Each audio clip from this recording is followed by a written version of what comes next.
got a little 2-for-1 special today. Something that I've been thinking about, I did some ICU shifts and stuff recently, and I do both ER and ICU, and I always say that, but I want you guys to understand that that's a different school of thought. So if you kind of have both, it just helps you, kind of like one way or the other, each side of it. In the ICU, sometimes, man, the criticalness of those patients is so important, but then some you don't have that are as critical. But the biggest thing is recognition on what you're going to do and what's going on. If you see that patient and, man, they're, acidotic and you just can't seem to correct it, you can use the bicarb drip, and I don't know, man, sometimes they say it works, sometimes they say it doesn't. Same route with CRT and things, they're acidotic and you just can't seem to fix it, and you really want to kind of work on it. Put a line in them early, and then when you're putting a line in them, make sure you put it in the right side, right? You know your basic landmark functionality, and you guys know, especially some of y'all, I want to bring this up for people, NPs, PAs, providers, it doesn't matter. I know everybody's kind of taught this, especially in the Palm critical care, like residency stuff, but like your lines, make sure that where you're putting them, think ahead, right? So if you got to put a dialysis catheter, think to yourself, well, I want more of a straight shot, and you need that right side for that HD catheter because it goes basically straight down. It's poor man's way, just straight down, right? So, these patients get jostled, they move around. You kind of have that risk of it getting kinked off a lot, and especially when you're on CRT, that's annoying as hell, You got nursing having to come in and out all the time because of line pressures or what have you.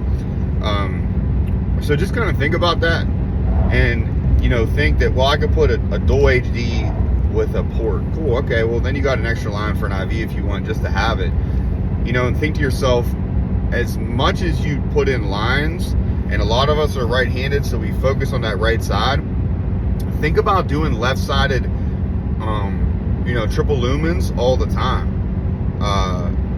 Number one, it gets you good because you're reaching across and you kind of know what's going on, but that'll set you up because these can be maintained so much better. And I'm only talking about, the intrajugulars. If you're doing a subclavian, at that point, it really doesn't make as much of a difference. Obviously, your HD catheter in the chest is 100 times better. You get so much better flow back, you get so much better flow, less kinking, less problems. I know that subclavian's a big risk. You got pneumothorax possibilities, but if you can, and you have the availability at the time, try the subclavians. If you're really kind of like, shit, I'm in a bind, I need to do something, all right, drop it in. The problem is, a lot of the time from the ER, we get excited downstairs and you go drop that right sided IJ in, and then you're screwing your unit up on the floor, right, if you're going to admit them. So in the ER, I think as providers too, we should probably just start thinking about, hey, let me drop that left sided, let me drop that left sided, let me drop that left sided, so that you're setting up your service line on the floor, your ICU service, for just an easier transition, especially for the patient, less pokes, less maneuvers, stuff like that. Because if you can drop your HD on the right and they're not worried about kinking it and they're putting them on stuff, it really just helps in general.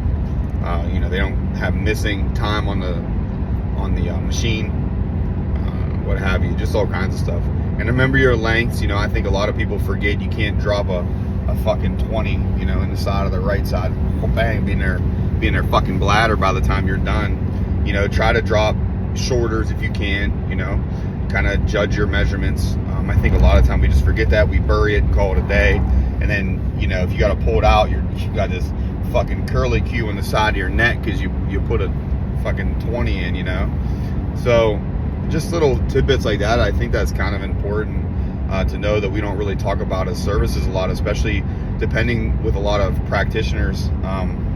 There's not a lot of big education on that stuff. I just think we kind of get put into it. You do the skills, you treat the patient, and that's it. But that's the one thing about residency I'll say that you guys are taught a little bit different. So just a little education, just something to kind of talk to y'all a little bit. So keep up with it. You know the deal. I'm always here.